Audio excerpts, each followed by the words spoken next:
हाँ जी दोस्तों, सत श्री अकाल। कैम्ब्रिज बुक 18th ਦੇ ਫਸਟ ਟੈਸਟ ਦਾ ਥਰਡ ਪੈਸੇਜ ਆਪਾਂ ਡਿਸਕਸ ਕਰਨ ਲੱਗੇ ਜੋ ਹੈ ਕਨਕੁਅਰਿੰਗ ਅਰਥ ਸਪੇਸ ਜੰਕ ਪ੍ਰੋਬਲਮ। ਤੋ ਕੀ ਹੈ ਇਹਦੇ ਵਿੱਚ ਆਪਾਂ ਵੇਖਦੇ ਹਾਂ। ਸਭ ਤੋਂ ਪਹਿਲਾਂ ਆਪਾਂ ਡਿਸਕਸ ਕਰਦੇ ਹਾਂਗੇ ਕਿ ਕੁਐਸਚਨਸ ਕੀ ਨੇ ਸਾਡੇ। ਸੋ ਕੁਐਸਚਨਸ ਨੇ ਸਾਡੇ ਕੋਲੇ 27 ਤੋਂ 31 ਜਿਹਦੇ ਵਿੱਚ ਸਾਨੂੰ ਕਿਹਾ ਗਿਆ ਹੈਗਾ ਕਿ ਤੁਹਾਡੇ ਕੋਲੇ A ਤੋਂ ਲੈ ਕੇ F ਤੱਕ ਪੈਰਾਗ੍ਰਾਫਸ ਨੇ ਔਰ ਤੁਸੀਂ 27 ਤੋਂ ਲੈ ਕੇ 31 ਤੱਕ ਜੋ ਤੁਹਾਡੇ ਕੋਲੇ ਇਨਫੋਰਮੇਸ਼ਨ ਦਿੱਤੀ ਹੈ ਤੇ ਦੇਖਣਾ ਕਿ ਇਹ ਵਾਲੀ ਇਨਫੋਰਮੇਸ਼ਨ ਕਿਸ ਨੂੰ ਮੈਚ ਕੀਤੀ ਕਰਦੀ ਹੈਗੀ। ਕੱਲ੍ਹ ਵੀ ਮੈਂ ਤੁਹਾਨੂੰ ਦੱਸਿਆ ਸੀਗਾ ਕਿ ਇਸ ਤਰ੍ਹਾਂ ਦੇ ਕੁਐਸਚਨ ਜਦੋਂ ਤੁਸੀਂ ਕਰਨੇ ਹੁੰਦੇ ਨੇ ਤਾਂ ਤੁਸੀਂ ਜੋ ਪਹਿਲਾਂ 27 ਤੋਂ ਲੈ ਕੇ 31 ਕੁਐਸਚਨਸ ਨੇ ਇਹਨਾਂ ਦੇ ਜੋ ਕੀਵਰਡਸ ਨੇ ਉਹਨਾਂ ਨੂੰ ਅੰਡਰਲਾਈਨ ਕਰ ਲੈਣਾ। ਉਸ ਤੋਂ ਬਾਅਦ ਤੁਸੀਂ ਪੈਰਾਗ੍ਰਾਫਸ ਵੇਖਣਾਗਾ। ਤੁਸੀਂ ਪੈਰਾਗ੍ਰਾਫ A ਤੋਂ ਸਟਾਰਟ ਕਰਨਾਗਾ। ਤੁਸੀਂ ਫਸਟ ਪੈਰਾਗ੍ਰਾਫ ਜਿਹੜੇ ਹੁਣ ਪੈਰਾਗ੍ਰਾਫਸ ਲੈਂਥੀ ਹੁੰਦੇ ਨੇ ਉਹਨਾਂ ਨੂੰ ਤੁਸੀਂ ਪਹਿਲੀਆਂ 2 ਜਾਂ 3 ਲਾਈਨਸ ਰੀਡ ਕਰਕੇ ਵੇਖੋ। ਜੇ ਤੁਹਾਨੂੰ ਨਹੀਂ ਪਤਾ ਲੱਗਦਾ ਹੈਗਾ ਫਿਰ ਤੁਸੀਂ ਲਾਸਟ ਵਾਲੀਆਂ ਉਹਦੀਆਂ 2 ਲਾਈਨਸ ਰੀਡ ਕਰਨੀਆਂ ਨੇਗੀਆਂ। ਇਨ ਕੇਸ ਤੁਹਾਨੂੰ ਪਹਿਲੀਆਂ 2 ਲਾਈਨਾਂ ਦੇ ਵਿੱਚ ਹੀ ਪੜ੍ਹ ਕੇ ਪਤਾ ਲੱਗ ਗਿਆ ਕਿ ਇਹਦੇ ਵਿੱਚ ਤਾਂ ਕੁਝ ਨਹੀਂ ਹੈਗਾ ਮੇਰੇ ਕੰਮ ਦਾ, ਜਾਂ ਇਹ ਤਾਂ ਮੈਚ ਹੀ ਨਹੀਂ ਕਰਦਾ ਮੇਰੀ ਇਨਫੋਰਮੇਸ਼ਨ ਦੇ ਨਾਲ, ਕਿਸੇ ਨਾਲ ਵੀ ਥੋੜ੍ਹਾ ਬਹੁਤਾ ਮੈਚ ਵੀ ਨਹੀਂ ਕਰਦਾ, ਤਾਂ ਉਸ ਨੂੰ ਛੱਡਣ ਦੇ ਵਿੱਚ ਹੀ ਫਾਇਦਾ ਹੁੰਦਾ ਹੈਗਾ। ਨੈਕਸਟ ਪੈਰਾਗ੍ਰਾਫ ਦੇ ਉੱਪਰ ਜਾਣ ਦਾ ਜ਼ਿਆਦਾ ਫਾਇਦਾ ਹੁੰਦਾ ਹੈਗਾ। ਸਭ ਤੋਂ ਪਹਿਲਾਂ ਆਪਾਂ ਵੇਖੀਏ 27 ਕੁਐਸਚਨ ਦੇ ਵਿੱਚ ਗੱਲ ਕੀਤੀ ਹੋਈ ਹੈ ਰੈਫਰੈਂਸ ਦੀ। A reference to the cooperation keyword ਇਹਦੇ ਵਿੱਚ ਮੇਨ ਸਾਡਾ ਵਰਡ ਕੀ ਹੈ, ਦੈਟ ਇਜ਼ ਕੋਆਪਰੇਸ਼ਨ। ਸੋ ਸਾਡਾ ਕੋਆਪਰੇਸ਼ਨ ਵਰਡ ਹੈ ਜਿਸ ਕਰਕੇ ਮੈਨੂੰ ਥੋੜਾ ਹਾਈਲਾਈਟ ਕਰ ਦੇਣਾ ਹੈਗਾ। Cooperation that takes place to try and minimise risk. So ਇੱਕ ਕੋਆਪਰੇਸ਼ਨ ਦੀ ਗੱਲ ਕੀਤੀ ਜਾ ਰਹੀ ਹੈ, ਜਿਹੜਾ ਵਰਡ ਸਾਨੂੰ ਲੱਭੇਗਾ ਜਿਹਦੇ ਨਾਲ ਸਾਨੂੰ ਹੈਲਪ ਮਿਲੇਗੀ। ਤੇ ਕੋਆਪਰੇਸ਼ਨ ਵੀ ਕਿਸ ਵਾਸਤੇ ਹੈਗਾ ਕਿ ਰਿਸਕ ਨੂੰ ਟਰਾਈ ਕਰਨਾ, ਮਤਲਬ ਕਿ ਰਿਸਕ ਨੂੰ ਮਿਨੀਮਾਈਜ਼ ਕਰਨ ਦੀ ਗੱਲ ਕੀਤੀ ਹੋਈ ਹੈ। ਔਰ 28th ਹੈ explanation of a person's aim. ਕਿਸੇ ਬੰਦੇ ਦੇ ਜੋ ਏਮਸ ਨੇ, ਉਹਦੇ ਜੋ ਉਹਦੇ ਇੱਛਾਵਾਂ ਨੇਗੇ, ਉਹਦੇ ਜੋ ਸੁਪਨੇ ਨੇਗੇ ਜਾਂ ਉਹਦਾ ਗੋਲ ਹੈ, ਉਹਦੇ ਬਾਰੇ ਗੱਲ ਕੀਤੀ ਹੋਈ ਆਪਾਂ ਦੇਖਣਾ ਕਿੱਥੇ ਹੈਗਾ। 27th ਸਾਡਾ 29th ਕੁਐਸਚਨ ਹੈ ਅ ਡਿਸਕ੍ਰਿਪਸ਼ਨ ਆਫ ਅ ਮੇਜਰ ਕੋਲੀਜ਼ਨ। ਕੋਲੀਜ਼ਨ ਮਤਲਬ ਹੈ ਜਿਵੇਂ ਇੱਕ ਦੂਜੇ ਵਿੱਚ ਵੱਜਣਾ ਹੁੰਦਾ ਹੈਗਾ। ਕੋਲੀਜ਼ਨ ਵਰਡ ਇਹਦੇ ਵਿੱਚ ਆਇਆ ਹੋਇਆ ਹੈਗਾ that occurred in the space. Space ਦੇ ਵਿੱਚ ਹੋਇਆ ਹੈਗਾ ਇਹ, ਔਰ ਸਪੇਸ ਦੇ ਵਿੱਚ ਜੋ ਕੋਲੀਜ਼ਨ ਹੈ ਉਹ ਦੇਖਣਾ ਕਿਹੜੇ ਪੈਰਾਗ੍ਰਾਫ ਦੇ ਵਿੱਚ ਹੈ। ਔਰ 30th ਇੱਕ ਕੰਪੈਰੀਜ਼ਨ ਚੱਲ ਰਿਹਾ ਕਿਹਦੇ ਵਿੱਚ, ਟਰੈਕਿੰਗ ਆਬਜੈਕਟ, ਮਤਲਬ ਕਿ ਆਬਜੈਕਟ ਨੂੰ ਟਰੈਕ ਕਰਨਾ, ਉਹਦੀ ਲੋਕੇਸ਼ਨ ਲੱਭਣੀ, and efficiency of a transportation system. ਤੇ ਇੱਕ ਜੋ ਟਰਾਂਸਪੋਰਟੇਸ਼ਨ ਸਿਸਟਮ ਹੈਗਾ, ਆਵਾਜਾਈ ਦਾ ਸਾਧਨ ਆ, ਉਹਦੀ ਐਫੀਸ਼ੀਐਂਸੀ ਦੀ ਆਪਾਂ ਨੇ ਗੱਲ ਕਰਨੀ ਆ। ਹੁਣ 31st ਕੁਐਸਚਨ ਕੀ ਕਹਿੰਦਾ ਹੈਗਾ, a reference to efforts to classify space junk. ਮਤਲਬ ਇਹਦੇ ਵਿੱਚ ਸਾਡੇ ਕੋਲੇ ਐਫਰਟਸ ਦੀ ਗੱਲ ਕੀਤੀ ਹੋਈ ਹੈ, efforts to classify space junk, ਜਿਹਦੇ ਨਾਲ ਆਪਾਂ ਸਪੇਸ ਜੰਕ ਨੂੰ ਕਲਾਸੀਫਾਈ ਕਰ ਸਕਦੇ ਹਾਂਗੇ, ਅਲੱਗ-ਅਲੱਗ ਕੈਟੇਗਰੀ ਦੇ ਵਿੱਚ ਵੰਡ ਸਕਦੇ ਹਾਂਗੇ। ਹੁਣ ਆਪਾਂ ਕੀਵਰਡਸ ਅੰਡਰਲਾਈਨ ਕਰ ਲਏ, ਆਪਾਂ ਨੇ ਹਾਈਲਾਈਟ ਕਰ ਦਿੱਤੇ। ਹੁਣ ਆਪਾਂ ਕੁਐਸਚਨ ਪੈਰਾਗ੍ਰਾਫ ਆਪਾਂ 1 ਰੀਡ ਕਰਦੇ ਹਾਂਗੇ। ਰੈਡੀ ਹੋਗੇ? Last year, commercial companies, military and civil departments, and amateurs sent more than 400 satellites into orbit. 400 ਦੇ ਕਰੀਬ orbit ਦੇ ਵਿੱਚ ਭੇਜੇ ਗਏ satellite. Over 4 times the yearly average in the previous decade। ਪਿਛਲੇ ਜੋ ਦਹਾਕੇ ਨੇ 10 ਸਾਲ ਦਾ ਸਮਾਂ ਹੈਗਾ ਉਹਨਾਂ ਦੇ ਨਾਲ 4 ਗੁਣਾ ਵੱਧ ਸੀ, ਮਤਲਬ ਬਹੁਤ ਵੱਡੀ ਗਿਣਤੀ ਸੀਗੀ। ਹੁਣ ਬਹੁਤ ਵੱਡੀ ਗਿਣਤੀ ਜਦੋਂ ਹੋਏਗੀ ਕਿਸੇ ਚੀਜ਼ ਦੇ ਵਿੱਚ, ਜਦੋਂ ਵੀ ਕਿਸੇ ਚੀਜ਼ ਦੇ ਵਿੱਚ ਬਹੁਤ ਵੱਡੀ ਗਿਣਤੀ ਹੋਏਗੀ ਤਾਂ ਉਹਦੇ ਨਾਲ ਕੀ ਹੋਏਗਾ, ਵੱਡੀ ਗਿਣਤੀ ਦੇ ਵਿੱਚ ਹੋਣਗੇ ਤਾਂ ਇੱਕ ਦੂਜੇ ਨਾਲ ਟਕਰਾ ਸਕਦੇ ਨੇ। ਸ਼ਾਇਦ ਇਹਦਾ ਆਨਸਰ ਕੋਲੀਜ਼ਨ ਮਤਲਬ 29th ਨਾਲ ਮੈਚ ਕਰ ਸਕਦਾ ਹੈਗਾ, ਪਰ ਆਪਾਂ ਐਗਜ਼ੈਕਟ ਵੇਖੀਏ ਆਪਾਂ ਕਿੱਥੇ ਦਿੱਤਾ ਹੋਇਆ ਹੈਗਾ। Numbers could rise even more sharply if leading space companies follow through on plans to deploy hundreds of thousands of large constellation of satellite to space the next few years। All that traffic can lead to disaster। ਕਹਿੰਦੇ ਜਿਹੜਾ traffic ਹੈ ਇਹਦੇ ਨਾਲ disaster ਹੋ ਸਕਦਾ। Disaster ਮਤਲਬ ਖਤਰਨਾਕ ਕੁਝ ਹੋ ਸਕਦਾ ਹੈਗਾ। ਤਾਂ ਕਰਕੇ ਇਹਨਾਂ ਚੀਜ਼ਾਂ ਤੋਂ ਆਈਡੀਆ ਮਿਲਦਾ ਹੈਗਾ ਕਿ ਇਹ ਕੋਲੀਜ਼ਨ ਆ। ਤੇ ਨੈਕਸਟ ਲਾਈਨ ਤੇ ਬਿਲਕੁਲ ਕਲੀਅਰ ਹੀ ਕਰ ਦਿੱਤਾ। 10 years ago, ਕਹਿੰਦਾ 10 ਸਾਲ ਪਹਿਲਾਂ, a US commercial iridium satellite smashed into an inactive Russian communication satellite called Cosmos 2251। ਸੋ ਆ ਜੋ ਵਰਡ ਹੈ ਨਾ ਸਮੈਸ਼, ਸਮੈਸ਼ ਤੇ ਕੋਲੀਜ਼ਨ ਦਾ ਮਤਲਬ ਬਿਲਕੁਲ ਸੇਮ ਹੈ। ਇਸੇ ਕਰਕੇ ਕੁਐਸਚਨ ਇਸ ਇਹ ਪੈਰਾਗ੍ਰਾਫ ਕਿਸ ਨਾਲ ਮੈਚ ਕਰਦਾ ਹੋਇਆ, ਸਮੈਸ਼ ਮਤਲਬ ਕੋਲੀਜ਼ਨ, ਮਤਲਬ ਸਾਡਾ ਜੋ 29th ਹੈ ਉਹਦਾ ਆਨਸਰ ਸਾਨੂੰ ਕੀ ਮਿਲ ਗਿਆ, A। ਓਕੇ, ਸੋ ਇਹ ਆਨਸਰ ਸਾਡੇ ਕੋਲ ਇਹ ਆ ਚੁੱਕਿਆ ਹੈਗਾ। ਉਸ ਤੋਂ ਬਾਅਦ ਨੈਕਸਟ ਪੈਰਾਗ੍ਰਾਫ ਆਪਾਂ B ਦੇਖੀਏ।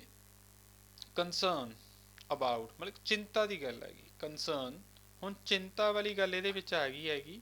Concern about space junk goes back to beginning of the satellite area। ਕਹਿੰਦੇ ਅਗਰ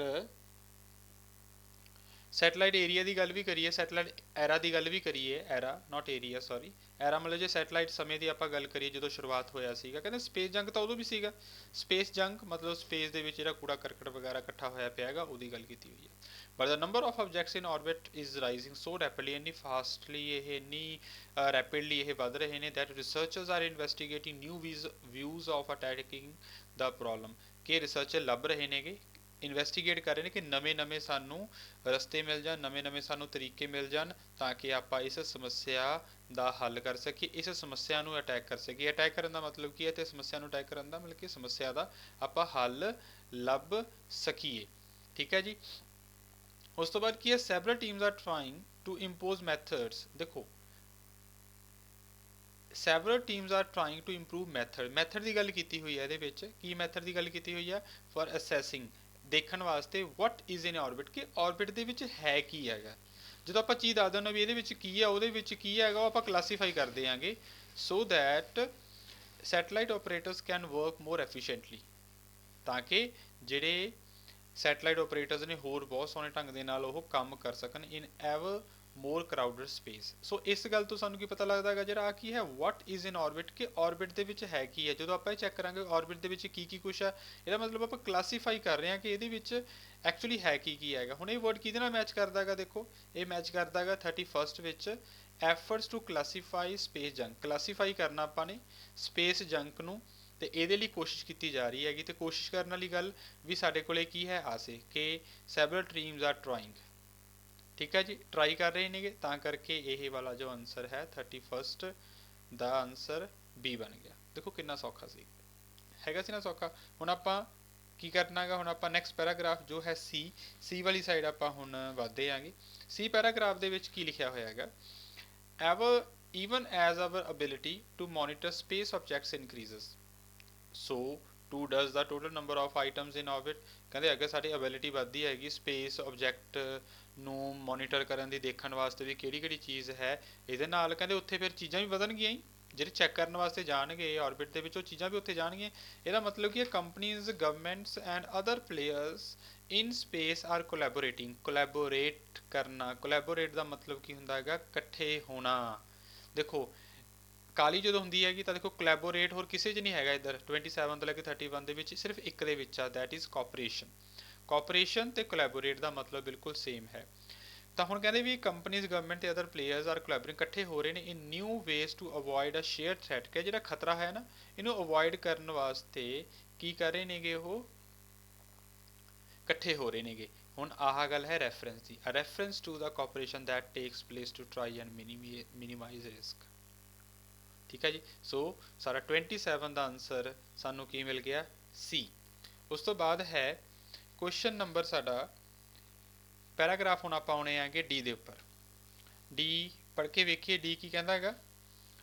ਜਦੋਂ ਅਸੀਂ ਡੀ ਨੂੰ ਰੀਡ ਕੀਤਾ ਸਾਨੂੰ ਪਤਾ ਲੱਗਿਆ ਕਿ in theory given the vastness of space, ਅਗਰ ਆਪਾਂ ਥਿਊਰੀ ਦੀ ਗੱਲ ਕਰੀਏ ਇਹਦੇ ਵਿੱਚ ਵਾਸਟਨੈਸ ਆਫ ਸਪੇਸ ਬਹੁਤ ਵਿਸ਼ਾਲਤਾ ਦਾ ਪਤਾ ਲੱਗਿਆ, ਵਾਸਟਨੈਸ ਮਤਲਬ ਵਿਸ਼ਾਲਤਾ ਔਰ space, satellite operators should have plenty of room for all these missions to fly safely without ever nearing another object। ਹੁਣ ਸਪੇਸ ਕਹਿੰਦੇ ਬਹੁਤ ਵਿਸ਼ਾਲ ਹੈਗਾ, ਸੈਟਲਾਈਟ ਆਪਰੇਟਰਸ ਕੀ ਕਰਦੇ ਨੇਗੇ, ਉਹਨਾਂ ਕੋਲੇ ਬਹੁਤ ਸਾਰੀ ਜਗ੍ਹਾ ਹੋਣੀ ਚਾਹੀਦੀ ਹੈਗੀ ਸਪੇਸ ਦੇ ਵਿੱਚ, ਤਾਂ ਕਿ ਇੱਕ ਚੀਜ਼ ਦੂਸਰੇ ਦੇ ਵਿੱਚ ਟਕਰਾਵੇ ਨਾ। ਟਕਰਾਉਣ ਵਾਲੀ ਗੱਲ ਸਾਡੇ ਕੋਲੇ ਕਿਤੇ ਕੀਤੀ ਹੋਈ ਹੈਗੀ ਇੱਧਰ ਜਿਹੜੇ ਸਾਡੇ ਕੋਲੇ ਕੁਐਸਚਨਸ ਹੈਗੇ ਨੇ, ਬਿਲਕੁਲ ਵੀ ਨਹੀਂ ਕੀਤੀ ਹੋਈਗੀ। ਠੀਕ ਹੈ ਜੀ। ਉਸ ਤੋਂ ਬਾਅਦ ਹੈ so some scientists are tackling the problem of space junk by trying to find out where all the debris, ਇਹਨੂੰ debris ਨਹੀਂ ਬੋਲਣਾ, debris ਕੂੜਾ ਕਰਕਟ is to a high degree of precision। ਦੇਖੋ ਮੇਰੀ ਗੱਲ ਸੁਣੋ, ਛੋਟਾ ਜਿਹਾ ਪੈਰਾਗ੍ਰਾਫ ਆ, ਧਿਆਨ ਨਾਲ ਦੇਖੀਏ ਨਾ, ਕਿਤੇ ਵੀ ਕਿਸੇ ਚੀਜ਼ ਦੀ ਗੱਲ ਨਹੀਂ ਕੀਤੀ, ਪਰ ਮੈਨੂੰ ਪਤਾ ਹੈਗਾ ਜਦੋਂ ਤੁਸੀਂ ਫਸਟ ਟਾਈਮ ਕਰੋਗੇ ਤੁਸੀਂ ਕਹੋਗੇ ਸਰ ਕੋਲੀਜ਼ਨ ਪਿਆ ਹੈਗਾ, ਕੋਲੀਜ਼ਨ ਪਿਆ ਹੈਗਾ। ਕੋਲੀਜ਼ਨ ਤਾਂ ਜੀ ਸਾਡਾ ਕੁਐਸਚਨ ਦੇ ਵਿੱਚ ਹੈਗਾ ਸੀਗਾ 29 ਦੇ ਵਿੱਚ ਹੈਗਾ ਸੀ, ਪਰ ਇਹ ਦੋਨੋਂ ਮੈਚ ਨਹੀਂ ਕਰਦੇ, ਮੀਨਿੰਗ ਨਹੀਂ ਸੇਮ ਨਿਕਲਦੇਗੇ। ਆਈ ਮੀਨ ਜੋ ਇਹਦੇ ਵਿੱਚ ਗੱਲ ਕੀਤੀ ਹੋਈ ਹੈਗੀ ਉਹ 29 ਦੇ ਵਿੱਚ ਨਹੀਂ ਗੱਲ ਕੀਤੀ, ਤਾਂ ਕਰਕੇ ਇਹਨੂੰ ਆਪਾਂ ਛੱਡ ਦਿੱਤਾ। ਹੁਣ ਡੀ ਕਿਸੇ ਵੀ ਕੁਐਸਚਨ ਦਾ ਆਨਸਰ ਨਹੀਂ ਹੈਗਾ ਗਾ। ਹੁਣ ਆਪਾਂ ਮੂਵ ਔਨ ਹੁੰਨੇ ਆ ਕਿ ਕੁਐਸਚਨ ਨੰਬਰ ਪੈਰਾਗ੍ਰਾਫ ਈ ਦੇ ਉੱਪਰ, the field is called space traffic management. ਇਸ ਨੂੰ ਕਹਿੰਦੇ ਸਪੇਸ ਟ੍ਰੈਫਿਕ ਮੈਨੇਜਮੈਂਟ ਕਿਹਾ ਜਾਂਦਾ because it is similar to, ਕਿਉਂਕਿ ਨਾ ਇਹ ਜੋ ਹੈ ਇਹ ਮੈਨੇਜਮੈਂਟ ਆ ਬਿਲਕੁਲ ਸਿਮਿਲਰ ਹੈ ਕਿਹਦੇ ਮੈਨੇਜਿੰਗ ਟ੍ਰੈਫਿਕ। ਉਹ ਟ੍ਰੈਫਿਕ ਮੈਨੇਜ ਕਰਨ ਵਾਲੀ ਗੱਲ ਕਿਤੇ ਕੀਤੀ ਸੀ ਨਾ, managing traffic on the road, ਕਿ ਰੋਡ ਦੇ ਉੱਪਰ ਜਾਂ 에ਅਰ ਦੇ ਵਿੱਚ ਆਪਾਂ ਟ੍ਰੈਫਿਕ ਨੂੰ ਮੈਨੇਜ ਕਰਨਾ ਗਾ। ਆਹ ਦੇਖੋ ਇਹ 'ਚ ਆ ਜਿਹੜਾ 30th ਕੁਐਸਚਨ ਆ ਉਹਦੇ ਵਿੱਚ ਲਿਖਿਆ ਹੋਇਆ ਹੈਗਾ ਐਫੀਸ਼ੀਐਂਸੀ ਆਫ ਟਰਾਂਸਪੋਰਟੇਸ਼ਨ ਸਿਸਟਮ, ਮਤਲਬ ਕਿ ਟਰਾਂਸਪੋਰਟ ਦੀ ਗੱਲ ਕੀਤੀ ਸੀ ਆਵਾਜਾਈ ਦੀ, ਪਰ ਕੰਪੈਰੀਜ਼ਨ ਆ ਸਾਡੇ ਕੋਲੇ, ਕਾਲੀ ਨਹੀਂ ਕਰਨੀ ਆਪਾਂ ਨੇ। ਹੁਣ ਕੰਪੈਰੀਜ਼ਨ ਦੀ ਗੱਲ ਜੇ ਇਹਦੇ ਵਿੱਚ ਹੈਗੀ ਆ ਤਾਂ ਈ ਪੈਰਾਗ੍ਰਾਫਾਂ ਦਾ ਆਨਸਰ ਬਣ ਜਾਏਗਾ। ਹੁਣ ਆਪਾਂ ਇਹਨੂੰ ਰੀਡ ਕਰਦੇ ਹਾਂ ਅੱਗੇ। Think about a busy day at an airport, says Maury Vaja, an astrodynamicist at the University of Texas at Austin. Plane lines up in the sky, landing and taking off close to one another in a carefully choreographed outline। ਮੈਂ ਦੱਸ ਰਿਹਾ ਵੀ ਕਿਵੇਂ ਇੱਕ ਦੂਜੇ ਕਿਵੇਂ ਉਹ line order ਦੇ ਵਿੱਚ ਹੁੰਦੇ ਨੇਗੇ, ਕਿਵੇਂ ਬੜੇ ਤਰੀਕੇ ਦੇ ਨਾਲ ਉਹ ਲੈਂਡ ਕਰਦੇ ਨੇਗੇ ਉਹ ਜਾਂ ਟੇਕ ਆਫ ਕਰਦੇ ਨੇਗੇ। Air traffic controllers know the location of the planes. ਆ ਧਿਆਨ ਨਾਲ ਸੁਣਿਓ, air traffic controllers know the location of the plane. Location ਕਹਿੰਦੇ 에ਅਰ ਟ੍ਰੈਫਿਕ ਕੰਟਰੋਲਰ ਨੂੰ ਪਤਾ ਹੁੰਦੀ ਹੈਗੀ ਕਿ ਪਲੇਨ ਕਿੱਥੇ ਨੇਗੇ। The same can't be said for space debris. Not all objects in the debris are known and even those included in the database are not tracked consistently। ਹੁਣ ਦੇਖੋ ਮੇਰੀ ਗੱਲ ਧਿਆਨ ਨਾਲ ਸੁਣੋ, ਜਦੋਂ ਇਹ ਪੈਰਾਗ੍ਰਾਫ ਰੀਡ ਕੀਤਾ ਤਾਂ ਸਾਡੇ ਕੋਲੇ ਟ੍ਰੈਫਿਕ ਰੋਡ ਜਾਂ 에ਅਰ ਦੇ ਉੱਪਰ ਮੈਨੇਜ ਕਰਨ ਦੀ ਗੱਲ ਕੀਤੀ ਹੋਈ ਸੀਗੀ, ਪਰ ਉਸ ਤੋਂ ਬਾਅਦ ਨਾਲ ਦੀ ਨਾਲ ਜਦੋਂ ਆਪਾਂ ਨੈਕਸਟ ਲਾਈਨਸ ਰੀਡ ਕੀਤੀਆਂ ਆਪਾਂ ਨੂੰ ਕੀਤਾ ਵੀ ਜਿਹੜੀ 에ਅਰ ਟ੍ਰੈਫਿਕ ਹੈ ਨਾ, ਆਈ ਮੀਨ ਸਪੇਸ ਟ੍ਰੈਫਿਕ ਹੈਗਾ, ਉਹਨੂੰ ਮੈਨੇਜ ਕੀਤਾ ਜਾਂਦਾ। ਚਲੋ ਪਤਾ ਨਹੀਂ ਲੱਗਦਾ ਵੀ ਕਿਹੜੀ ਚੀਜ਼ ਕਿੱਥੇ ਹੈ, ਪਰ ਜਿਹੜੀ ਹਵਾ ਦੇ ਵਿੱਚ ਜਾਂ ਰੋਡ ਦੇ ਉੱਪਰ ਟ੍ਰੈਫਿਕ ਹੁੰਦੀ ਆ ਉਹਨੂੰ ਕੰਟਰੋਲ ਕੀਤਾ ਜਾ ਸਕਦਾ। ਜਿਵੇਂ ਮੈਂ ਤੁਹਾਨੂੰ ਦੱਸਿਆ ਕਿ 에ਅਰ ਟ੍ਰੈਫਿਕ ਕੰਟਰੋਲਰ ਨੂੰ ਪਤਾ ਹੁੰਦਾ ਵੀ ਜਹਾਜ਼ ਕਿੱਥੇ ਜਾ ਰਿਹਾ ਹੈਗਾ, ਪਰ ਅਜਿਹਾ ਕੁਛ that same cannot be said for space debris। ਪਰ ਸਪੇਸ ਦੇ ਵਿੱਚ ਕੀ ਕੁਛ ਹੈ, ਕਿਹੜੀ ਚੀਜ਼ ਕਿੱਥੇ ਹੈਗੀ, ਇਹਦੇ ਬਾਰੇ ਕੁਛ ਵੀ ਨਹੀਂ ਕੀਤਾ ਜਾ ਸਕਦਾ। ਮਤਲਬ ਕਿ ਦੋਨੋਂ ਚੀਜ਼ਾਂ ਦਾ ਕੰਪੈਰੀਜ਼ਨ ਕੀਤਾ ਹੋਇਆ, ਤਾਂ ਕਰਕੇ ਜੋ ਸਾਡਾ 30th ਕੁਐਸਚਨ ਹੈ ਉਹਦਾ ਆਨਸਰ ਸਾਡਾ ਕੀ ਨਿਕਲੇਗਾ, ਉਹਦਾ ਆਨਸਰ ਹੈ ਸਾਡਾ ਈ। ਓਕੇ, ਸੋ ਸਾਡਾ ਜੋ ਆਨਸਰ ਹੈ ਉਹ ਈ ਆ ਗਿਆ ਜੀ, ਕੁਐਸਚਨ ਨੰਬਰ 30th। ਓਕੇ, ਸੋ ਹੁਣ ਆਪਾਂ ਮੂਵ ਆਨ ਹੁੰਦੇ ਹਾਂ ਨੈਕਸਟ ਪੈਰਾਗ੍ਰਾਫ ਦੇ ਉੱਪਰ। ਵੈਸੇ ਤਾਂ ਐਗਜ਼ਾਮ ਦੇ ਵਿੱਚ ਕੀ ਹੁੰਦਾ ਹੈਗਾ, ਹੁਣ ਇੱਕ ਪੈਰਾਗ੍ਰਾਫ ਹੈਗਾ, ਇਹਦਾ ਮਤਲਬ ਜੋ ਸਾਡਾ ਕੁਐਸਚਨ ਬਚਿਆ ਹੈਗਾ, ਕਿਹੜਾ ਕੁਐਸਚਨ ਬਚਿਆ ਸਾਡੇ ਕੋਲੇ 28th ਕੁਐਸਚਨ ਬਚਿਆ ਨੇ, explanation of a person's aim. ਤਾਂ ਹੁਣ ਇੱਕ ਕੁਐਸਚਨ ਬਚਿਆ ਤੇ ਪੈਰਾਗ੍ਰਾਫ ਵੀ ਇੱਕ ਬਚਿਆ, ਇਸੇ ਕਰਕੇ ਆਪਾਂ ਹੁਣ ਐਫ ਜੋ ਹੈ ਉਹ 28th ਦਾ ਆਨਸਰ ਲਗਾ ਦਾਂਗੇ ਆਪਾਂ। ਪਰ ਇਹ ਕਿੱਥੇ ਕੀਤੀ ਹੋਈ ਹੈ ਪਰਸਨ ਦੇ ਏਮ, ਮੈਂ ਤੁਹਾਨੂੰ ਦੱਸਦਾ, ਮੈਂ ਲਾਸਟ ਵੀ ਦੱਸ ਦਿੰਦਾ। ਇਹਦੇ ਵਿੱਚ ਨਾ ਜੋ ਰਾਈਟਰ ਹੈ ਸਾਡਾ, ਜਿਹਦੀ ਗੱਲ ਚੱਲ ਰਹੀ ਹੈ, ਜਿਹਨੇ ਇਹ ਗੱਲ ਕਹੀ ਹੈਗੀ, ਉਹਦੀ ਗੱਲ ਕੀਤੀ ਹੋਈ ਆ। ਦੇਖੋ ਜਿਵੇਂ I want to make space a place, ਕਹਿੰਦਾ ਮੈਂ ਇਸ ਸਪੇਸ ਨੂੰ ਇੱਕ ਅਜਿਹੀ ਜਗ੍ਹਾ ਬਣਾਉਣਾ ਚਾਹੁੰਦਾ ਜਿਹੜੀ ਕਿ ਸੇਫ ਹੋਵੇ, ਫ੍ਰੀ ਹੋਵੇ, useful for generation to come, ਜਿਹੜੀ ਆਉਣ ਵਾਲੀ ਜਨਰੇਸ਼ਨ ਹੈ ਉਹਨਾਂ ਦੇ ਲਈ ਇਹ ਯੂਜ਼ਫੁਲ ਹੋਵੇ। ਸੋ ਇਹ ਸਾਡੇ 27 ਤੋਂ ਲੈ ਕੇ 31 ਤੱਕ ਕੁਐਸਚਨਸ ਸੀ। ਹੁਣ ਆਪਾਂ ਅੱਗੇ ਚੱਲਦੇ ਆਂਗੇ, ਅੱਗੇ ਸਾਡੀਆਂ ਆ ਗਈਆਂ ਫਿਲ ਇਨ ਦੀ ਬਲੈਂਕਸ। ਫਿਲ ਇਨ ਦੀ ਬਲੈਂਕਸ ਦੇ ਵਿੱਚ ਗੱਲ ਕਰੋ, ਹੁਣ ਆਪਾਂ ਪੜ੍ਹ ਕੇ ਗਏ ਹਾਂ। ਵੈਸੇ ਕੁਐਸਚਨ ਹੈ ਦਾ ਕਮੇਟੀ ਗਿਵਸ ਐਡਵਾਈਸ, ਕਮੇਟੀ ਦੀ ਗੱਲ ਕੀਤੀ ਹੋਈ, ਕਹਿੰਦੇ ਕੋਈ ਕਮੇਟੀ ਹੈ ਜੋ ਸਲਾਹ ਦਿੰਦੀ ਹੈਗੀ on how the dash of space, ਵੀ ਸਪੇਸ ਦੀ ਉਹ ਕਿਹੜੀ ਚੀਜ਼ ਹੈ ਜਿਹਨੂੰ ਕਿ ਅਚੀਵ ਕਰਨਾ ਜ਼ਰੂਰੀ ਹੈਗਾ, ਸਪੇਸ ਦਾ ਕੁਛ ਹੈ ਜਿਹਨੂੰ ਕਿ ਹਾਸਲ ਕਰਨਾ ਜ਼ਰੂਰੀ ਹੈਗਾ। ਔਰ ਸਾਨੂੰ ਕਿੰਨੇ ਵਰਡ ਕਹੇ ਨੇ, 1 ਵਰਡ ਓਨਲੀ, ਸਿਰਫ ਇੱਕ ਵਰਡ ਅਸੀਂ ਲਿਖਣਾ ਗਾ, ਇਸੇ ਕਰਕੇ ਇਹ ਚੀਜ਼ ਦਾ ਧਿਆਨ ਰੱਖਣਾ ਗਾ। ਮੈਂ ਸਿਰਫ ਕੀ ਕੀਤਾ ਹੈਗਾ, 2 ਪੈਰਾਗ੍ਰਾਫ ਤੁਹਾਡੇ ਸਾਹਮਣੇ ਰੱਖੇ ਨੇ ਕਿਉਂਕਿ ਆਨਸਰ ਇਹਨਾਂ ਦੇ ਵਿੱਚ ਹੀ ਨੇਗੇ। ਔਰ ਜੇ ਹੁਣ ਤੁਸੀਂ ਕਹੋਗੇ ਸਾਨੂੰ ਕਿਆ ਪਤਾ ਲੱਗੂ ਵੀ ਅਸੀਂ ਕਿੱਥੇ ਵੇਖੀਏ, ਤੁਸੀਂ ਗੌਰ ਕਰੋ, ਇਹਦੇ 'ਚ ਨਾ ਕੀਵਰਡ ਹੈ ਕਮੇਟੀ। ਕਮੇਟੀ ਦੀ ਗੱਲ ਸੈਕਿੰਡ ਲਾਈਨ ਦੇ ਵਿੱਚ ਵੀ ਦੇਖੋ, ਸੈਕਿੰਡ ਦੇ ਵਿੱਚ ਕਮੇਟੀ ਐਡਵਾਈਜ਼ਰਸ, ਕਮੇਟੀ ਦੀ ਗੱਲ ਬਾਹਰੋਂ, ਤੇ ਕਮੇਟੀ ਗੌਰ ਕਰੋ ਆਪਾਂ ਸਿਰਫ ਇੱਕ ਜਗ੍ਹਾ ਦੇ ਉੱਪਰ ਹੀ ਕਮੇਟੀ ਦੀ ਗੱਲ ਕੀਤੀ ਹੋਈ ਸੀ। ਉਹ ਕਿੱਥੇ ਕੀਤੀ ਹੋਈ ਹੈ, ਦੇਖੋ ਪੈਰਾਗ੍ਰਾਫ ਸੀ ਦੇ ਵਿੱਚ ਤੁਸੀਂ ਧਿਆਨ ਨਾਲ ਦੇਖੋ, ਜਿੱਥੇ ਤੁਹਾਡੇ ਕੋਲ ਲਿਖਿਆ ਹੋਇਆ ਹੈਗਾ ਕਮੇਟੀ, ਆ ਪਿਆ inter agency space debris coordination committee, ਮਿਲ ਗਿਆ ਨਾ। ਤਾਂ ਹੁਣ ਜਿਹੜੀ ਇਹ ਕਮੇਟੀ ਹੈ ਇਹਨੇ ਕੀ ਸਲਾਹ ਦਿੱਤੀ ਹੈਗੀ ਕਿ ਸਪੇਸ ਦੀ ਡੈਸ਼ ਨੂੰ ਕਿਵੇਂ ਅਚੀਵ ਕਰਨਾ ਗਾ, ਪਰ ਅਚੀਵ ਕਿਹਨੂੰ ਕਰਨਾ ਗਾ, ਆਪਾਂ ਕਰਦੇ ਆਂਗੇ। ਕਮੇਟੀ ਹੈਜ਼ ਡਿਵੈਲਪਡ ਗਾਈਡਲਾਈਨ ਦਿੱਤੀਆਂ ਨੇ, ਮਤਲਬ ਸੁਜੈਸਟ ਕੀਤਾ ਹੈਗਾ ਔਨ ਕਿਹਦੇ ਉੱਪਰ ਦਿੱਤੀ ਹੈਗੀ, ਸਪੇਸ ਸਸਟੇਨੇਬਿਲਿਟੀ। ਇੱਥੇ ਆਨਸਰ ਆਊਗਾ ਸਸਟੇਨੇਬਿਲਿਟੀ ਹੁੰਦੀ ਕੀ ਆ? ਸਸਟੇਨੇਬਿਲਿਟੀ ਦਾ ਮਤਲਬ ਹੁੰਦਾ ਹੈਗਾ ਟਿਕਾਊ, ਕਿ ਕੋਈ ਚੀਜ਼ ਜਿਹੜੀ ਹੈ ਉਹ ਕਿਵੇਂ ਲੰਬੇ ਟਾਈਮ ਤੱਕ ਆਪਾਂ ਉਹਨੂੰ ਯੂਜ਼ ਕਰਨਾ ਹੈਗਾ, ਕਿਵੇਂ ਉਹਨੂੰ ਸਸਟੇਨੇਬਲ ਬਣਾਉਣਾ ਹੈਗਾ, ਇਹਦੀ ਗੱਲ ਉਸਨੇ ਸਲਾਹ ਦਿੱਤੀ। ਹੁਣ ਉਹਦੇ ਨਾਲ ਹੀ ਵੇਖੋ, The committee advises that when satellite are no longer active, ਮਤਲਬ ਜਦੋਂ ਹੁਣ ਐਕਟਿਵ ਨਹੀਂ ਰਹਿੰਦੇ, ਮਤਲਬ ਉਹ ਕੰਮ ਦੇ ਵਿੱਚ ਨਹੀਂ ਰਹਿੰਦੇਗੇ, ਫਿਰ ਉਸ ਤੋਂ ਬਾਅਦ ਕੀ ਕਰਨਾ ਹੈਗਾ? Any unused dash or pressurized material that could cause dash। ਹੁਣ ਦੇਖੋ ਧਿਆਨ ਨਾਲ ਦੇਖੋ, ਸਾਡੇ ਕੋਲ ਦਿੱਤਾ ਹੋਇਆ an unused, ਠੀਕ ਹੈ ਜੀ, any unused dash। ਹੁਣ ਆਪਾਂ ਦੇਖਣਾ ਵੀ ਤੇ unused ਕੀ ਹੈਗਾ, ਜਾਂ ਫਿਰ ਇੱਕ ਚੀਜ਼ ਹੋਰ ਹੈਗੀ ਪ੍ਰੈਸ਼ਰਾਈਜ਼ ਮਟੀਰੀਅਲ, ਮਤਲਬ ਕਿ ਦੋ ਚੀਜ਼ਾਂ ਨੇ, ਇੱਕ ਤਾਂ ਪ੍ਰੈਸ਼ਰਾਈਜ਼ ਮਟੀਰੀਅਲ, ਇੱਕ ਡੈਸ਼ ਚੀਜ਼ ਹੋਰ ਹੈ ਜਿਹੜੀ ਆਪਾਂ ਨੇ ਲੱਭਣੀ ਹੈਗੀ, ਤੇ ਇਹਦੇ ਨਾਲ ਡੈਸ਼ ਵੀ ਹੋ ਸਕਦਾ ਹੈਗਾ। ਹੁਣ ਇੱਕ ਤਾਂ ਪ੍ਰੈਸ਼ਰਾਈਜ਼ ਮਟੀਰੀਅਲ ਹੈ, ਬਸ ਲੋਕੇਸ਼ਨ ਆ ਲੱਭ ਲਓ ਵੀ ਪ੍ਰੈਸ਼ਰਾਈਜ਼ ਮਟੀਰੀਅਲ ਕਿੱਥੇ ਹੈਗਾ, ਬਹੁਤ ਆਸਾਨੀ ਦੇ ਨਾਲ ਸਾਨੂੰ ਮਿਲ ਜਾਏਗਾ ਇਹ ਪ੍ਰੈਸ਼ਰਾਈਜ਼ ਮਟੀਰੀਅਲ। ਗੌਰ ਕਰੋ, ਜਿੱਥੇ ਸਾਨੂੰ ਪਹਿਲਾ ਆਨਸਰ ਮਿਲਿਆ ਸੀਗਾ ਕਮੇਟੀ ਵਾਲਾ, ਉਹਦਾ ਆਨਸਰ ਆਪਾਂ ਚਲੋ ਸਸਟੇਨੇਬਿਲਿਟੀ ਲਗਾਤਾ ਆਪਾਂ ਨੇ, ਸਸਟੇਨੇਬਿਲਿਟੀ ਨੂੰ ਆਪਾਂ ਹਾਈਲਾਈਟ ਕਰੇ ਤਾਂ ਕਿ ਯਾਦ ਰਹੇ ਸਾਨੂੰ। ਉਹਦੇ ਵਿੱਚ ਕੀ ਲਿਖਿਆ? ਦੇ ਇਨਕਲੂਡ ਇਨਐਕਟਿਵ ਸੈਟਲਾਈਟ। ਦੇਖੋ ਇਨਐਕਟਿਵ ਦਾ ਮਤਲਬ ਹੁੰਦਾ ਨੋ ਲੌਂਗਰ ਐਕਟਿਵ, ਜੋ ਕੰਮ ਦੇ ਵਿੱਚ ਨਹੀਂ ਹੈਗੇ। At the end of their useful life by venturing pressurise material. ਦੇਖੋ ਆ ਗਿਆ ਨਾ ਪ੍ਰੈਸ਼ਰਾਈਜ਼ ਮਟੀਰੀਅਲ, ਇੱਕ ਚੀਜ਼ ਹੋਰ ਹੈ ਪ੍ਰੈਸ਼ਰਾਈਜ਼ ਮਟੀਰੀਅਲ ਔਰ, ਦੇਖੋ ਔਰ ਆ ਗਿਆ, ਸੇਮ ਚੀਜ਼ ਸੇਮ ਵਰਡ ਆ ਗਿਆ ਨਾ, ਔਰ ਲੈਫਟ ਓਵਰ ਫਿਊਲ। ਤਾਂ ਇੱਥੇ ਆਨਸਰ ਆ ਗਿਆ ਸਾਡਾ ਫਿਊਲ। ਓਕੇ, ਸੋ ਫਿਊਲ ਸਾਡਾ ਆਨਸਰ ਆ ਗਿਆ ਜੋ ਅਸੀਂ ਇੱਥੇ ਲਗਾ ਦਿੱਤਾ। ਹੁਣ ਕਹਿੰਦੇ ਜੇ ਫਿਊਲ ਹੈਗਾ ਜਾਂ ਪ੍ਰੈਸ਼ਰਾਈਜ਼ ਮਟੀਰੀਅਲ ਆ, ਦੈਟ ਕੁਡ ਕਾਜ਼, ਹੁਣ ਇਹਦੇ ਨਾਲ ਕੀ ਹੋ ਸਕਦਾ? ਜੇ ਆਪਾਂ ਇਹਨਾਂ ਨੂੰ ਅਵੋਇਡ ਕਰ ਦਈਏ, ਇਹਨੂੰ ਨਾ ਛੱਡ, ਇਹਨੂੰ ਕਰ ਦਈਏ, ਫਿਰ ਇਹਦੇ ਨਾਲ ਕੀ ਹੋਏਗਾ? ਫਿਊਲ ਦੇ ਨਾਲ ਕੀ ਹੋਏਗਾ?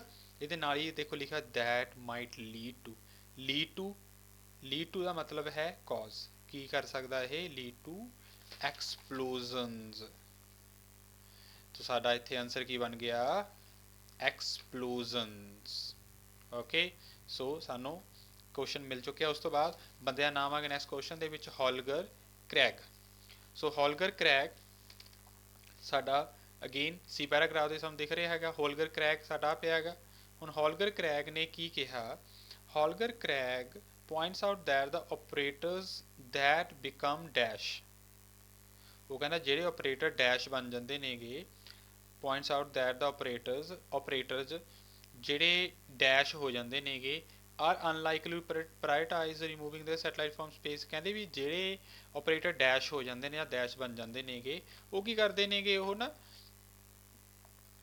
ਉਹ ਸੈਟਲਾਈਟ ਨੂੰ ਸਪੇਸ ਦੇ ਵਿੱਚੋਂ ਰਿਮੂਵ ਕਰਦੇ ਨਹੀਂਗੇ। ਉਹ ਕੌਣ ਨਹੀਂ ਕਰਦੇ ਭਾਈ?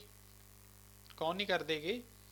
ਸੋ ਹੁਣ ਆਪਾਂ ਕ੍ਰੈਗ ਵਾਲੀ ਗੱਲ ਲਿਖ ਲਈ ਆਪਾਂ ਨੇ, ਇੱਥੋਂ ਫਿਰ ਕ੍ਰੈਗ ਤੋਂ ਪੜ੍ਹਨਾ। ਬਟ ਕ੍ਰੈਗ ਵਰੀਜ਼, ਕ੍ਰੈਗ ਕਿਸ ਚੀਜ਼ ਦੇ ਉੱਪਰ ਚਿੰਤਾ ਦਾ ਹੈਗਾ? ਦੈਟ ਪ੍ਰੋਬਲਮਸ ਕੁਡ ਇਨਕਰੀਜ਼, ਸਮੱਸਿਆ ਕਿਉਂ ਵੱਧ ਸਕਦੀ? Despite their best intention, what happens to those, ਪਰ ਉਹਨਾਂ ਦਾ ਕੀ? ਦੋਜ਼ ਦੇ that fail or go bankrupt, ਕਹਿੰਦੇ ਜਿਹੜੇ ਫੇਲ ਹੋ ਜਾਂਦੇ ਨੇ ਜਾਂ ਬੈਂਕਰਪਟ ਹੋ ਜਾਂਦੇ। ਬੈਂਕਰਪਟ ਦਾ ਮਤਲਬ ਹੁੰਦਾ ਦਿਵਾਲਾ ਨਿਕਲਣਾ। ਬੈਂਕਰਪਟ ਦਾ ਮਤਲਬ ਹੁੰਦਾ ਹੈਗਾ ਕਿ ਕੁਛ ਵੀ ਉਹਨਾਂ ਦੇ ਪੱਲੇ ਨਾ ਰਹਿਣਾ, ਪੈਸਾ ਸਾਰਾ ਖਤਮ ਹੋ ਜਾਣਾ। ਸੋ ਇੱਥੇ ਆਨਸਰ ਕੀ ਆਊਗਾ? ਬੈਂਕਰਪਟ। ਹੁਣ ਤੁਸੀਂ ਲਗਾ ਕੇ ਦੇਖੋ ਤੇ ਤੁਸੀਂ, ਅਗਰ ਤੁਸੀਂ ਇੱਥੇ ਤੁਹਾਡੇ ਦਿਮਾਗ ਸ਼ਾਇਦ ਆਊਗਾ ਫੇਲ ਵੀ ਆ ਸਕਦਾ। ਐਕਚੁਅਲੀ ਕੀ ਹੈ ਨਾ, ਸਾਡੇ ਕੋਲ ਦੋ ਚੀਜ਼ਾਂ ਲਿਖੀਆਂ ਸੀ, ਫੇਲ ਹੋਣਾ ਜਾਂ ਬੈਂਕਰਪਟ। ਦੋਨਾਂ ਦੇ ਵਿੱਚੋਂ ਜਿਹੜਾ ਜ਼ਿਆਦਾ ਮੀਨਿੰਗਫੁਲ ਨਿਕਲਦਾ ਹੈਗਾ, ਮਤਲਬ ਜਿਹੜਾ ਕਿ ਦੂਸਰੇ ਨੂੰ ਕਵਰ ਕਰ ਸਕਦਾ, ਆਪਾਂ ਉਹ ਵਾਲਾ ਆਨਸਰ ਲਗਾਤਾ, ਉਹ ਸੀਗਾ ਬੈਂਕਰਪਟ। ਬੈਂਕਰਪਟ ਮਤਲਬ ਫੇਲ ਹੋਣਾ ਫਾਈਨੈਂਸ਼ੀਅਲ ਤੌਰ ਦੇ ਉੱਪਰ। ਓਕੇ, ਸੋ ਇੱਥੇ ਆਨਸਰ ਆ ਗਿਆ ਸਾਡਾ ਬੈਂਕਰਪਟ। ਹੁਣ ਆਪਾਂ ਮੂਵ ਔਨ ਹੁੰਨੇ ਆ ਜੀ। ਜਿਹੜੇ ਸਾਡੇ ਨੈਕਸਟ ਕੁਐਸਚਨਸ ਨੇਗੇ, ਅਜਿਹੇ ਕੁਐਸਚਨ ਕਰਨ ਦੇ ਲਈ ਸਭ ਤੋਂ ਵਧੀਆ ਤਰੀਕਾ ਕੀ ਹੁੰਦਾ ਹੈਗਾ? ਪਹਿਲਾ ਕੁਐਸਚਨ ਦੇਖੋ ਕੀ ਨੇਗੇ। 36 ਤੋਂ ਲੈ ਕੇ 40 ਤੱਕ ਸਾਡੇ ਕੋਲ ਨਾ 3-4 ਪਰਸਨ ਦੇ ਨੇਮ ਦਿੱਤੇ ਹੋਏ ਨੇਗੇ, ਕੈਰੋਲਿਨ ਫਰੂ ਤੋਂ ਲੈ ਕੇ ਮੋਰੀਵਾ ਜਾ ਤੱਕ। ਤੁਸੀਂ ਕੀ ਕਰਨਾ ਹੈ, ਜਿੱਥੇ ਜਿੱਥੇ ਤੁਹਾਨੂੰ ਇਹਨਾਂ ਪਰਸਨ ਦੇ ਨਾਮ ਮਿਲੇ ਨੇਗੇ ਉਹਨਾਂ ਨੂੰ ਤੁਸੀਂ ਸਰਕਲ ਲਗਾ ਲਓ। ਪਹਿਲਾਂ ਤੁਹਾਡੇ ਕੋਲ ਪੈਨਸਿਲ ਹੋਏਗੀ ਤਾਂ ਉੱਥੇ ਤੁਸੀਂ ਸਰਕਲ ਲਗਾ ਲਓ ਇਸ ਨੂੰ, ਚਾਹੇ ਤੁਸੀਂ ਹੁਣੇ ਇਹਨੂੰ ਵੀਡੀਓ ਨੂੰ ਪੌਜ਼ ਕਰਕੇ ਸਰਕਲ ਲਗਾ ਲਓ। ਉਸ ਤੋਂ ਬਾਅਦ ਤੁਸੀਂ ਚਾਹੇ ਇਹਨੂੰ ਦੁਬਾਰਾ ਤੋਂ ਫਿਰ ਸਟਾਰਟ ਕਰ ਲਿਓ। ਸੋ ਇਹਨਾਂ ਨੇ ਦੇਖਣਾ ਵੀ ਇਹਨਾਂ ਵਿੱਚੋਂ ਕਿਹੜੇ ਬੰਦੇ ਨੇ ਇਹਨਾਂ ਵਿੱਚੋਂ ਕਿਹੜੀ ਗੱਲ ਕਹੀ ਹੈਗੀ। ਦੇਖੋ ਹੁਣ ਆਪਾਂ ਚੀਜ਼ ਸਟਾਰਟ ਕਰ ਰਹੇ ਹਾਂਗੇ, ਇਹ ਤੁਸੀਂ ਰੀਡਿੰਗ ਦੀ ਕਲਾਸ ਲਗਾ ਰਹੇ ਹੋ। ਇਸ ਤਰ੍ਹਾਂ ਦੇ ਪਤਾ ਕਿੰਨੀਆਂ ਕੁ 1-to-1 ਲਾਈਵ ਤੁਸੀਂ ਖੁਦ ਕਲਾਸ ਲਗਾ ਸਕਦੇ ਹੋਗੇ ਆਇਲਸ ਰੀਡਿੰਗ ਦੀ। ਇਸੇ ਤਰ੍ਹਾਂ ਰੀਡਿੰਗ ਦੇ ਨਾਲ ਨਾਲ ਤੁਸੀਂ ਸਪੀਕਿੰਗ ਰਾਈਟਿੰਗ ਦੀ ਕਲਾਸ ਵੀ ਤੁਸੀਂ 1 to 1 ਕਰਾ ਸਕਦੇ ਹੋਗੇ, ਲਗਾ ਸਕਦੇ ਹੋਗੇ।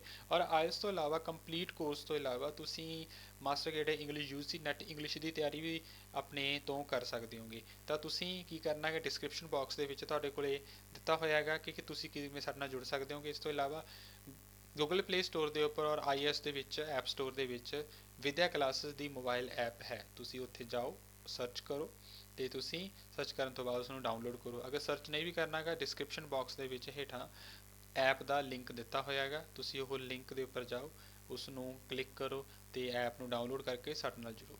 ਜੇ ਕੋਈ ਡਾਊਟ ਹੋਇਆ, ਕੋਈ ਕੁਐਸਚਨ ਹੈ, ਕਿਸੇ ਵੀ ਤਰ੍ਹਾਂ ਦੀ ਸੁਜੈਸ਼ਨ ਹੈ ਤਾਂ ਸਾਨੂੰ ਜ਼ਰੂਰ ਉਹ ਤੁਸੀਂ ਦਿਓ। ਲਓ ਜੀ, ਹੁਣ ਆਪਾਂ ਗੱਲ ਕਰਨ ਲੱਗੇ ਹਾਂਗੇ ਕੁਐਸਚਨ ਨੰਬਰ 36 ਤੋਂ ਲੈ ਕੇ 40 ਤੱਕ।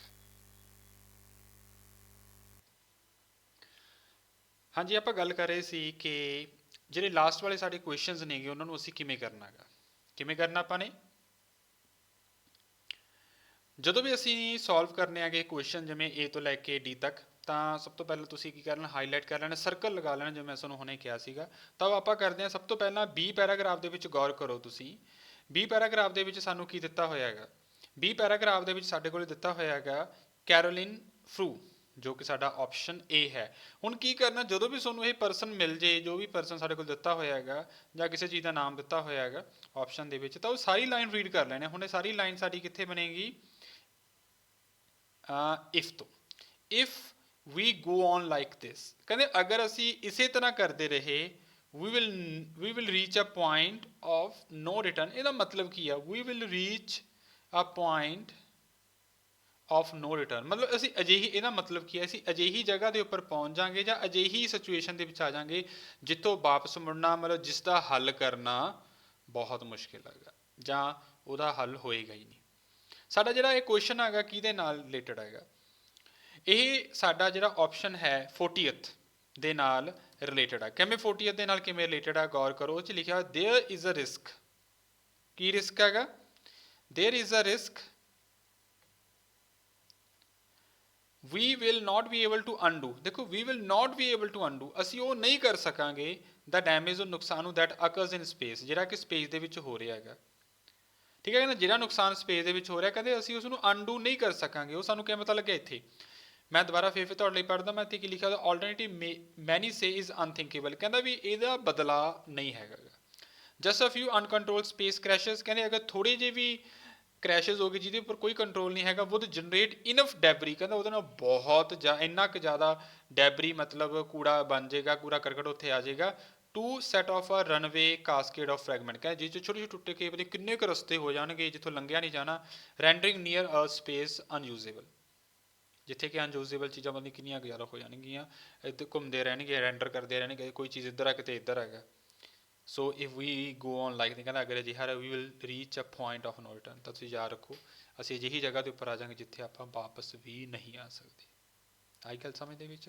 ਸੋ ਤਾਈਓ ਕੁਐਸਚਨ ਨੰਬਰ ਜੋ 40th ਹੈ, ਉਹ ਗੱਲ ਕਿਸ ਨੇ ਕਹੀ ਹੈਗੀ, ਉਹ ਗੱਲ ਕਹੀ ਹੈਗੀ A ਕੈਰੋਲਿਨ ਨੇ। ਹੁਣ ਆਪਾਂ ਨੈਕਸਟ ਵਾਲੀ ਸਾਈਡ ਜਾਂਦੇ ਹੈਗੇ, ਅਸੀਂ A ਆਨਸਰ ਲਗਾ ਚੁੱਕੇ ਹਾਂਗੇ, 40th ਦਾ ਸੀਗਾ। ਹੁਣ ਆਪਾਂ ਨੈਕਸਟ ਪਰਸਨ ਦੇ ਉੱਪਰ ਜਾਣਾ ਆਪਾਂ ਨੇ, ਉਹ ਕੀ ਹੈ, ਹੋਲਗਰ ਕਰੇ। ਹੋਲਗਰ ਕਰੇ ਸਾਡੇ ਕੋਲੇ ਦੋ ਜਗ੍ਹਾ ਦੇ ਉੱਪਰ ਹੈ, ਹੋਲਗਰ ਕਰੇ ਇੱਥੇ ਵੀ ਹੈ, ਇੱਥੇ ਵੀ ਇਹਦਾ ਨਾਮ ਹੈ, ਪਰ ਪੈਰਾਗ੍ਰਾਫ ਸੇਮ ਹੋਣ ਕਰਕੇ ਆਪਾਂ ਦੋਨੋਂ ਹੀ ਪੜਾਂਗੇ। ਸੀ ਪੈਰਾਗ੍ਰਾਫ ਦੇ ਲਾਸਟ ਵਿੱਚ ਤੁਸੀਂ ਦੇਖੋ ਕਿ ਹੋਲਗਰ ਕਰੇ ਦਾ ਨਾਮ ਪਿਆ ਹੈਗਾ।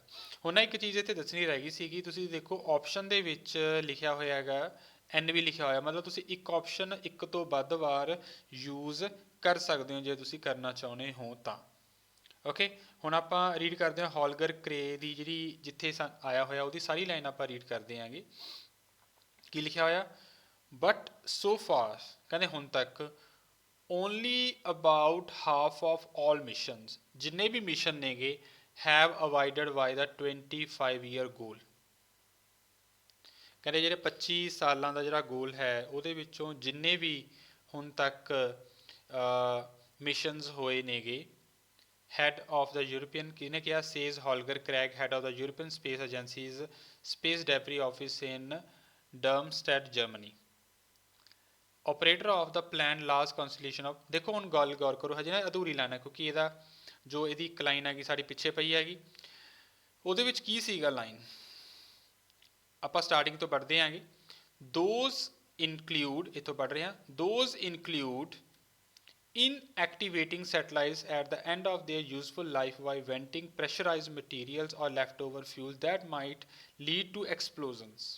ਕਹਿੰਦੇ ਨਾਲ ਹਮਲਾ, ਇਹ ਨਾਲ ਐਕਸਪਲੋਜ਼ਨ ਹੋ ਸਕਦਾ, ਫਟ ਸਕਦਾ ਸਾਰਾ ਕੁਝ। the intergovernmental groups also advise lowering satellite deep enough। ਕਹਿੰਦੇ ਹੁਣ ਸਲਾਹ ਦਿੱਤੀ ਜਾਂਦੀ ਹੈਗੀ ਕਿ ਇੰਨਾ ਕੁ ਡੀਪ ਰੱਖੋ ਇਨ ਦਾ ਐਟਮੋਸਫੀਅਰ ਦੇ ਵਿੱਚ, that they will burn up ਔਰ ਡਿਸਇੰਟੈਗਰੇਟ ਵਿਦਿਨ 20 ਈਅਰ, ਕਿ ਉਹ 25 ਸਾਲਾਂ ਦੇ ਵਿੱਚ ਜਾਂ ਤਾਂ ਆਪਣੇ ਆਪ ਖਤਮ ਹੋ ਜਾਣ ਜਾਂ ਸਾਈਡ 'ਤੇ ਹੋ ਜਾਣ। ਵੈਸੇ ਤਾਂ ਰੂਲ ਇਹੀ ਸੀਗਾ, ਪਰ ਕਹਿੰਦੇ ਵੀ ਹਜੇ ਤੱਕ ਹਾਫ ਔਰ ਆਲ ਮਿਸ਼ਨ, ਜਿੰਨੇ ਵੀ ਮਿਸ਼ਨ ਹੋਏ ਨੇ ਉਹਦੇ ਵਿੱਚੋਂ 25 ਸਾਲ ਦਾ ਜਿਹੜਾ ਗੋਲ ਸੀਗਾ ਉਹ ਮੁਸ਼ਕਿਲ ਦੇ ਨਾਲ ਹੀ ਅਵਾਇਡ ਕੀਤਾ ਹੋਇਆ।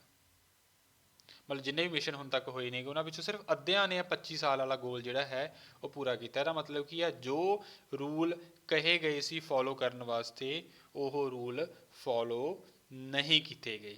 ਸੋ ਇਹਦਾ ਆਨਸਰ ਕੀ ਹੈ, recommendation regarding satellite is widely ignored. Ignore ਕੀਤਾ ਜਾਂਦਾ ਹੈਗਾ। ਇਗਨੋਰ ਕੀ ਸੀਗਾ ਕਿ 25 ਸਾਲਾਂ ਦੇ ਵਿੱਚ ਸਾਰਾ ਕੁਝ ਖਤਮ ਹੋ ਜਾਣਾ ਚਾਹੀਦਾ ਹੈਗਾ, ਠੀਕ ਹੈ ਜੀ, ਜਾਂ ਡਿਸਇੰਟੈਗਰੇਟ ਹੋ ਜਾਣਾ ਚਾਹੀਦਾ, ਜਾਂ ਫਿਰ ਬਰਨ ਹੋਣਾ ਚਾਹੀਦਾ। ਪਰ ਇੱਥੇ ਕੀ ਹੈ, ਬਿਲਕੁਲ ਵੀ ਇਹ ਬਰਨ ਨਹੀਂ ਕੀਤਾ ਗਿਆ। ਤਾਂ ਕਰਕੇ ਜੋ ਸਾਡਾ ਇਹ 38 ਸੀਗਾ, 38 ਦਾ ਸਾਡਾ ਇੱਥੇ ਆਨਸਰ ਕੀ ਬਣ ਗਿਆ, ਬੀ, ਕਿਉਂਕਿ ਇਹ ਗੱਲ ਕਿਹਨੇ ਕਹੀ ਹੈ, ਹੋਲਗਰ ਕ੍ਰੇਗ ਨੇ ਕਹੀ ਹੈਗੀ।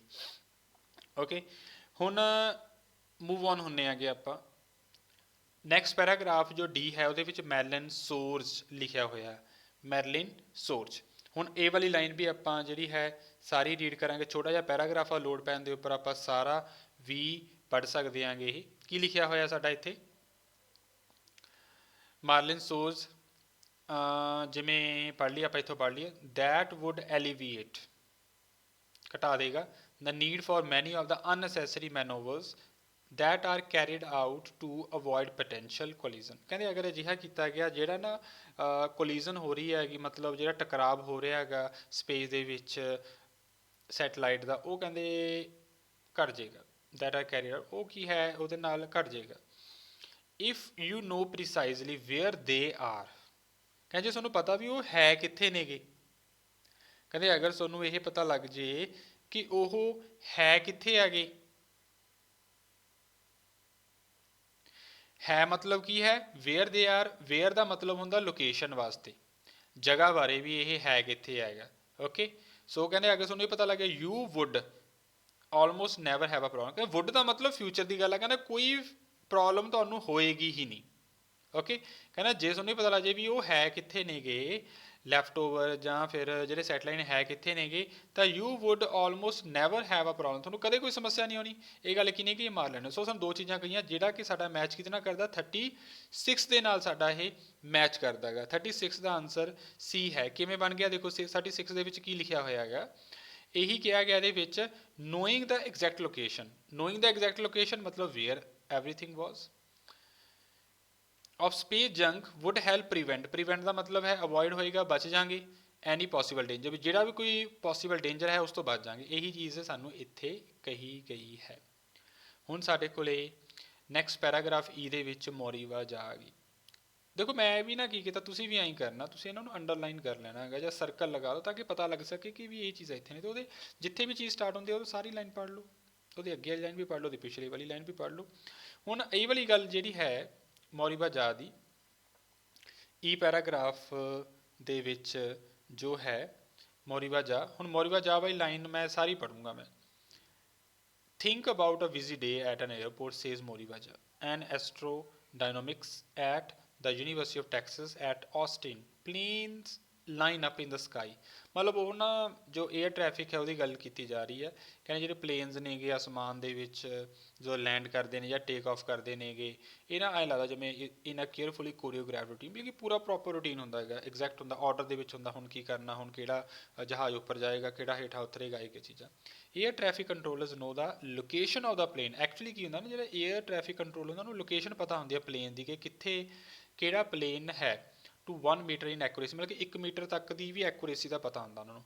ਦ same can't we set for the space debris, पर ਕਹਿੰਦੇ ਵੀ ਅਸੀਂ ਸਪੇਸ ਦੇ ਵਿੱਚ ਡੈਬਰੀ ਬਾਰੇ ਇਹ ਚੀਜ਼ ਨਹੀਂ ਦੱਸ ਸਕਦੇ ਕਿ ਕਿਹੜੀ ਚੀਜ਼ ਕਿੱਥੇ ਹੈ, ਵੀ ਕਿਹੜਾ ਕੂੜਾ ਕਰਕਟ ਕਿੱਥੇ ਹੈ, ਮਤਲਬ ਅਸੀਂ ਨਹੀਂ ਦੱਸ ਸਕਦੇ। ਲੋਕੇਸ਼ਨ ਦਾ ਸਾਨੂੰ ਨਹੀਂ ਪਤਾ। Not all object in orbit are not, ਇਹਦਾ ਮਤਲਬ ਕੀ ਹੈਗਾ ਕਿ ਸਾਰੇ ਜਿਹੜੇ ਆਬਜੈਕਟ ਨੇਗੇ ਉਹਨਾਂ ਵਿੱਚੋਂ ਸਾਰਿਆਂ ਬਾਰੇ ਸਾਨੂੰ ਨਹੀਂ ਪਤਾ ਹੈਗਾ ਕਿ ਉਹ ਕਿੱਥੇ ਨੇ। And even those included database are not tracked consistently, ਅਤੇ ਨਾ ਹੀ ਉਹਨੂੰ ਟਰੈਕ ਕੀਤਾ ਜਾਂਦਾ। ਸੋ ਇਹਨਾਂ ਲਾਈਨਾਂ ਨੇ ਸਾਨੂੰ ਇਹ ਚੀਜ਼ ਦੱਸਤੀ ਕਿ ਜਿਹੜਾ ਵੀ ਡੈਬਰੀ ਹੈ, ਜਿੰਨਾ ਵੀ ਕੁਝ ਸਪੇਸ ਦੇ ਵਿੱਚ ਹੈਗਾ, ਉਹਦੇ ਬਾਰੇ ਸਾਨੂੰ ਨਹੀਂ ਪਤਾ ਹੈਗਾ। ਹੁਣ ਇਹ ਚੀਜ਼ ਕਿਹਦੇ ਨਾਲ ਮੈਚ ਕਰਦੀ ਹੈਗੀ? 9th ਦੇ ਨਾਲ। 9th ਵਿੱਚ ਕੀ ਲਿਖਿਆ ਹੋਇਆ? ਇਹੀ ਤਾਂ ਲਿਖਿਆ ਹੋਇਆ 39 ਦੇ ਵਿੱਚ, ਦੇਰ ਇਜ਼ ਕਨਫਲਿਕਟਿੰਗ ਇਨਫੋਰਮੇਸ਼ਨ। ਹਾਂ, ਉਲਝਵੀਂ ਜਿਹੀ ਇਨਫੋਰਮੇਸ਼ਨ ਹੈਗੀ about where some satellites are in space, ਕਿ ਕੁਝ ਕੁ ਸੈਟਲਾਈਟ ਹੈ ਕਿੱਥੇ ਨੇਗੇ, ਇਹ ਚੀਜ਼ ਹੈਗੀ। ਸੋ ਇੱਥੇ 39 ਦਾ ਆਨਸਰ ਸਾਡਾ ਮੋਰੀਵਾ ਜਾ, ਮਤਲਬ ਡੀ ਆਪਸ਼ਨ ਸਾਡਾ ਇਹ ਬਣ ਗਿਆ। ਉਮੀਦ ਆ ਤੁਹਾਨੂੰ ਸਮਝ ਆ ਗਿਆ ਇਹ। ਜੇ ਨਹੀਂ ਸਮਝ ਆਇਆ ਹੈਗਾ ਤੁਸੀਂ ਦੁਬਾਰਾ ਇਹਨੂੰ ਸੁਣੋ, ਅਤੇ ਜੇ ਫਿਰ ਵੀ ਨਾ ਸਮਝ ਆਇਆ ਤੁਸੀਂ ਮੈਨੂੰ ਮੈਸੇਜ ਕਰੋ, ਕਮੈਂਟ ਕਰੋ, ਅਤੇ ਮੈਂ ਤੁਹਾਨੂੰ ਕਲੀਅਰ ਕਰ ਦੂੰਗਾ ਮੈਂ ਇਹ। ਉਸ ਤੋਂ ਬਾਅਦ ਹੈ 40th, ਮਤਲਬ ਹਜੇ ਸਾਡਾ ਜਿਹੜਾ ਹੈ ਇੱਕ ਪੈਰਾਗ੍ਰਾਫ ਪਿਆ ਹੈਗਾ, ਇੱਕ ਕੁਐਸਚਨ ਵੀ ਪਿਆ ਸਾਡੇ ਕੋਲੇ। ਤਾਂ ਹੁਣ ਜਾ ਹਜੇ ਨੈਕਸਟ ਪੈਰਾਗ੍ਰਾਫ ਦੇ ਵਿੱਚ ਫਿਰ ਹੈ ਐਨ additional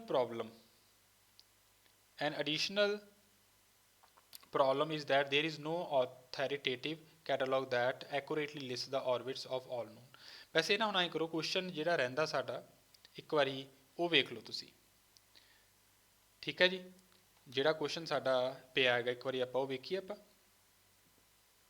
space should be available to everyone, ਤੁਸੀਂ ਨਾ ਇਹ ਚੀਜ਼ ਪੜ੍ਹ ਕੇ ਗਏ ਹੋ, ਹੁਣੇ ਆਪਾਂ ਪਿੱਛੇ ਡਿਸਕਸ ਕਰਕੇ ਗਏ ਹਾਂ। Space should be available to everyone, ਕਹਿੰਦੇ ਵੀ ਹਰ ਇੱਕ ਦੇ ਲਈ ਹੋਣਾ ਚਾਹੀਦਾ। And should be preserve for the future, future ਬਾਰੇ ਉਹਨਾਂ ਫਿਊਚਰ ਦੀ ਗੱਲ ਕਿਹਦੇ 'ਚ ਕੀਤੀ ਗਈ ਸੀ? ਫਿਊਚਰ ਦੀ ਗੱਲ ਆਪਾਂ ਨੇ ਇਸੇ ਪੈਰਾਗ੍ਰਾਫ 'ਚ ਪਹਿਲਾਂ ਇੱਕ ਆਪਾਂ ਆਨਸਰ ਕੀਤਾ ਸੀ, ਉਹਦੇ ਵਿੱਚ ਇਹਨਾਂ ਨੂੰ ਪੜ੍ਹ ਕੇ ਗਏ ਸੀਗੇ ਆਪਾਂ। ਉਹਦੇ ਵਿੱਚ ਕੀ ਲਿਖਿਆ? I want to make space a place that is safe to operate, that is free and useful to generation to come। ਸੋ ਦੇਖੋ ਇਹ ਆਨਸਰ ਸਾਡਾ ਕੀ ਬਣ ਗਿਆ? ਅਗੇਨ ਡੀ, ਮਤਲਬ ਇਹ ਗੱਲ ਕਿਹਨੇ ਕਹੀ ਹੈਗੀ? ਜਹਾ ਨੇ ਕਹੀ ਹੈਗੀ ਇਹ, ਮੋਰੀਵਾ ਜਾ ਨੇ। ਸੋ 37 ਦਾ ਆਨਸਰ ਕੀ ਬਣ ਗਿਆ? ਮੋਰੀਵਾ ਜਾ ਬਣ ਗਿਆ। ਓਕੇ, ਸੋ ਇਹ ਸੀ ਸਾਡੇ ਅੱਜ ਦੇ ਕੁਐਸਚਨ। ਜੇ ਤੁਹਾਡਾ ਕਿਸੇ ਵੀ ਤਰ੍ਹਾਂ ਦਾ ਕੋਈ ਵੀ ਕੁਐਸਚਨ ਹੈ, ਕਿਸੇ ਤਰ੍ਹਾਂ ਦਾ ਡਾਊਟ ਹੈ, ਤਾਂ ਹੈਜ਼ੀਟੇਟ ਨਹੀਂ ਕਰਨਾ, ਕਮੈਂਟ ਕਰੋ, ਕਾਲ ਕਰੋ, ਮੈਸੇਜ ਕਰੋ। ਫੇਸਬੁੱਕ, ਵਟਸਐਪ, ਇੰਸਟਾਗ੍ਰਾਮ, ਲਿੰਕਡਇਨ, ਆਪਣੀ ਵੈਬਸਾਈਟ, ਮੋਬਾਈਲ ਐਪ ਦੇ ਥਰੂ ਤੁਸੀਂ ਸਾਡੇ ਨਾਲ ਕੰਟੈਕਟ ਕਰ ਸਕਦੇ ਹੋ। Thank you so much. ਮਿਲਦੇ ਆਪਾਂ ਨੈਕਸਟ ਕਲਾਸ ਦੇ ਲਈ। ਉਦੋਂ ਤੱਕ ਦੇ ਲਈ ਸਤਿ ਸ਼੍ਰੀ ਅਕਾਲ।